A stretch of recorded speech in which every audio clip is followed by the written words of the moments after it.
Hey guys, 20-somethings doing nothing. I'm Ricky. This week I have with me Allie. Hey guys. Allie's been on the podcast before. What were we talking about again? We were talking about work stuff. Yeah, work that problems. sounds about right. Yeah, it was money versus like happiness. I was going to say it was around the time where I didn't really know what my next step should be. And Yes. then I was fired. So there you go.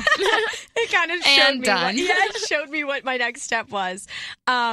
So Allie is in this week because we're going to talk about relationships again. I feel like my last 3 episodes have been about relationships because that's literally been the driving force of all of my issues lately. Well, it's topical. It is. So we got to talk about it. Pretty sure everybody's been through some sort of fucked up relationship. Definitely. There's always something weird going on. You know what I mean? Yeah. Like, you don't need to be dating somebody for it to all go to hell. Definitely not.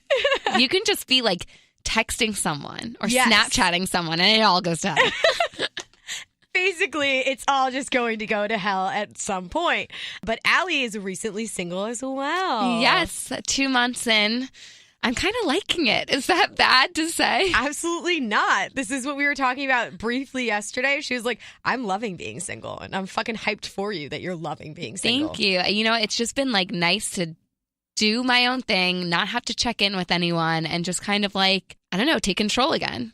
Yeah, you're like doing all these crazy things. You're going to Chicago this weekend. Yeah. Which you probably wouldn't be doing if you were dating somebody. No, definitely not. I wouldn't have just gone to Chicago on a whim. Exactly. You'd be like, I would just stay home and like cuddle my boyfriend.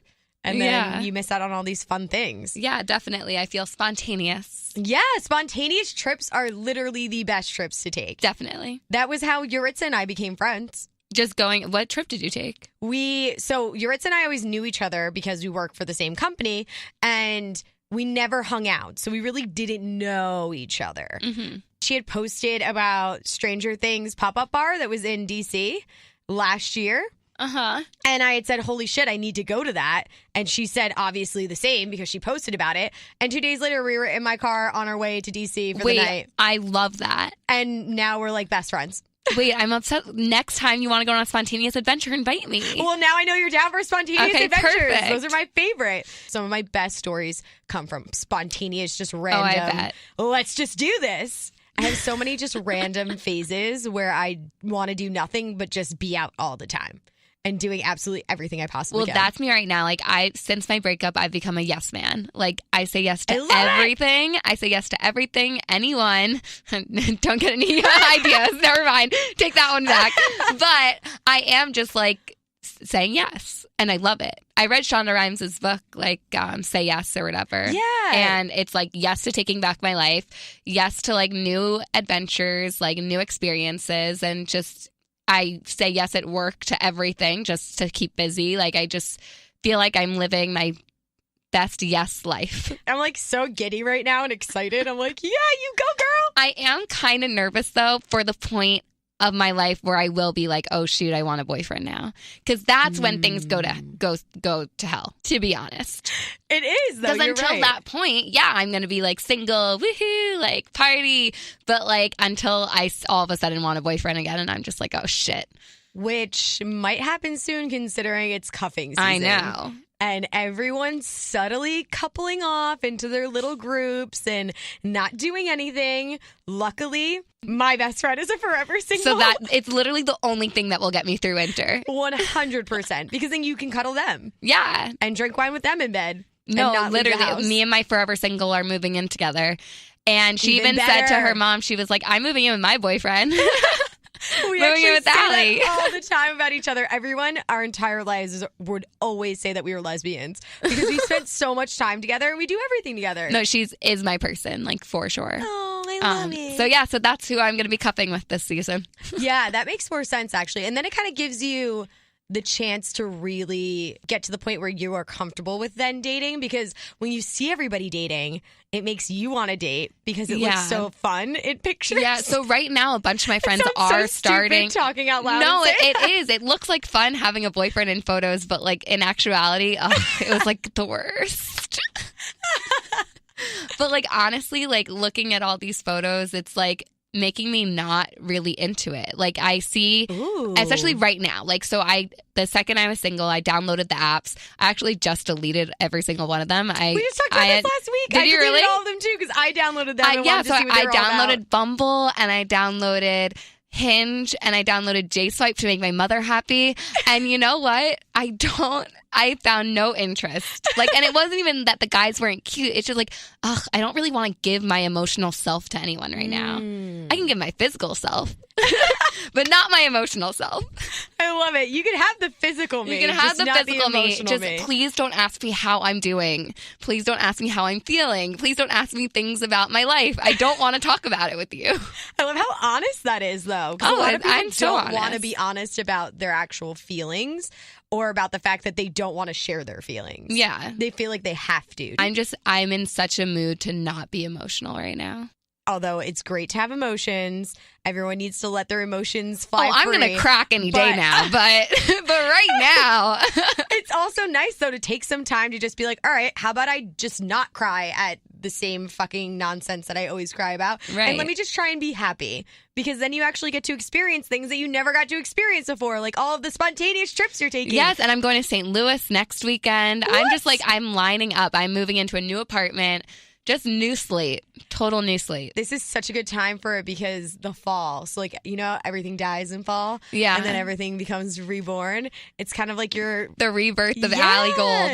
You're like coming back into yourself and living your life and doing your own freaking thing. Yeah. But how have you been doing? I'm okay.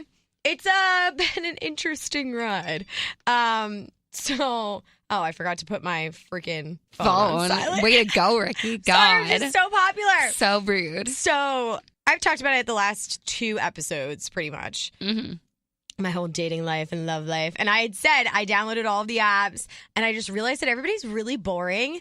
And I don't know if it's just because they're boring or if it's because I'm just uninterested in dating. Yeah. And I have this constant back and forth battle with myself where I want to maybe date and give someone a shot, but then I'm also like, why the fuck would you do that? Because it's actually horrible. And I just keep going back and forth. I have like a theory. The most important thing about a relationship is timing. So Definitely. The guy will become interesting when you actually want to have a relationship. So until then, you're constantly going to be going out on dates with boring guys because you're just not ready to be in a relationship again. Because the second you are, they'll be like 5,000 times more interesting. Holy shit. I know. Are you my psychiatrist? I am. I must be. There are some guys that I've been like talking to here and there, just trying to like get to know them because I also just don't know how to date anymore. So the guys that I've always dated have always been either my best friend or have been the guy I work with and stuff like Someone that. You already went through the friend phase I already know them, and it yes. was like someone I knew that became flirty, that became a relationship. Yes. Like that's how I roll. So I have no idea like what I'm doing. Exactly, because that's me, but I don't want to do that anymore because that never fucking works. Right. I mean, it didn't work the past 3 relationships for me, so let's figure out something else. And then in the end, it turns into you losing a friend. Then things get awkward and weird around your other friends. My last boyfriend was my college boyfriend, and it's a whole group of college friends, and we ended on great terms, and everything's cool, but we still can't be in a group message together anymore. Like, that's just weird. Yeah, because say something comes up with you or the other person, even though you guys aren't dating, if something came up that had to do with maybe them dating someone else, it's still weird. There's always that weird thing where you don't have feelings for that person anymore necessarily, but you also don't want to know what the fuck they're doing with their lives. I am so fine with having like a year break of not knowing anything he's up to. Exactly. I'm okay with that. Anytime that I break up with someone, I'm good with just not knowing what the fuck is going on with your life. If I see you, that's fine, whatever, especially because where I live, everything's so close to each other and every town is pretty fucking small. So you're going to see them out. To make it awkward just doesn't make any sense. But I also don't want to know your life story. Don't want to know who you're dating. I don't want to know that you got a promotion. I don't want to know that your dog died. I want to know none of those things because I don't want to have any sort of emotional attachment with you. Right. I feel the same. I feel the same way. Like I deleted all the conversations. I deleted most of our pictures, which he told me I could. Like he gave me full permission during the breakup that I could go through and delete our Instagrams and stuff if I didn't like want them there and stuff. So I did that. Fresh start, clean slate again. Start. Yeah. But still people like didn't know we broke up. And I'm getting like texts like every once in a while, like, hey, like, did you and blank break up? Like, I heard through the rumors, like, and it's just like awkward, like, because you can't like post on Instagram when you're like breaking up with someone. This public post of like, we broke up. Because so I had to literally text, like, especially in our immediate group of friends, I had to text every single one of them saying like, hey, just want to let you know. Some people I forgot about, so that was awkward. And then like, I don't know. I guess eventually everyone finds out, but like, I guess everyone's going to find out when I share this podcast on my social media, but I'm not really big on social media with like the person I'm dating. I'm not one of those people that posts a lot of pictures or, oh my God, I love my boyfriend. He's the most amazing thing ever. All that nonsense. That's just not who I am. I've never been that way. If we're dating, that's cool. We like each other, love each other. We don't need to constantly let that out there. For me, then, everybody was like, so you haven't spoken about so-and-so in a while. What's going on? Because I don't post anything. Yeah. Like, and I also don't feel like I have to because that's just awkward. Yeah, so my sister's wedding was a few weeks after we broke up. So that was when a lot of people were like, oh, she didn't post a single photo of her and her boyfriend at her sister's wedding. So that's when a lot of people like texted me and said, hey, I didn't see any pictures. Like, are you okay? So that kind of works out well, though. Oh, yeah, it was great. It was like this big life event that I didn't have to like worry about. And I made sure my mom told all the cousins and grandparents before I got there. So that way I didn't have to deal with that part. How long were you guys dating for? 3 years. Oh, God. That's a really long time. Yeah, that's why social media was a big role in it, because we had like just gotten we had our Instagrams like a few years, but that was when like everyone, it was cool to post with your boyfriend. Yeah, of course. And stuff. And he was in my group of friends, so we would just be together all the time at events. But yeah, so 3 years, long time. Because I'm like, oh, he knew the cousins and the grandparents. Yeah, oh yeah, he knew all of them. Like, but the biggest thing was we got together senior year of college, so he had to meet everyone because of just graduation. True. And all the like the big winter break, like we were gonna visit each other, so like we got really involved with the families really fast. I know for next time not to do that. Like, I'm not going to meet the families until I know like I'm in love or something. It's good that you've already had that reflection period. Yeah. Because I did too after everything was done. You sit down and you're like, okay, what can I change about next time? Well, my biggest concern, to be honest, is it took 3 years for the glass to shatter and we realize he's not the one. Like, how long is the next guy going to take? That you can't really mess with, though. That's all just the way the universe wants I know, it. but that's like my biggest fear. It's like, oh my God, is it going to take the next guy 4 years for me to realize he's not the one? Like, this guy, I thought he was the one. We are getting older. I know. I get where you're coming from now. Am I going to be a 30-something doing nothing?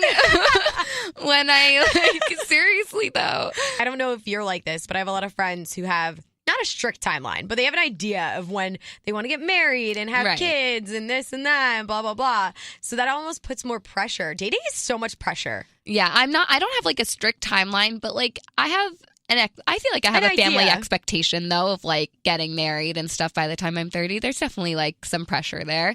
But that's like my biggest concern is not realizing. But someone told me that now that I've been through it once, like I will be able to notice it earlier on. But I don't know. I'm kind of dumb. I mean, anything could happen. Love makes you dumb. Oh yeah, like it makes you. I put on total blinders. I have never been more dumb than when I am in love. Yeah, and I do which is infuriating. I have this thing I do when I'm single, like trying to get the guy that like.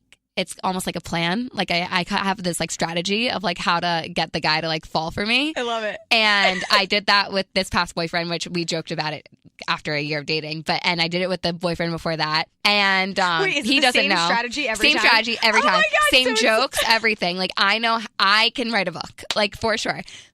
But I'm like I really don't want to do it for the next guy because obviously like. Yeah, maybe it's time to switch it up a little bit. I need to switch up my routine, but I don't know how to talk to men anymore. That's my point. So, like, I don't even know how to have a conversation with someone. There's a guy who I've been starting to get to know. Mm-hmm. And like I said, I have no idea if I'm dating or what the fuck I'm doing with my life. It's just somebody who, like, I met who I know is into me. So I'm like, all right, let me get to know him. So that's what I've been doing. Mm-hmm. And I've realized in so many situations where I'm like, yep, probably shouldn't have said that. Or, oh, I could have approached that a little bit differently. How about I just stop being me? Because being me right off the bat is a lot to handle. And I know that because I'm very in your face and I'm loud. And I'm like, tell me everything about you. Let's have a whole heart to heart the first day we meet. Like, I'm just very open. Not everybody is. And also, a lot of people don't understand sarcasm, and especially through text messaging. Yeah, that'll be bad. So I need to really not. But I also just don't know how to do it right. I think the key... Is there a right way? Yes, I think the key is lying, Ricky.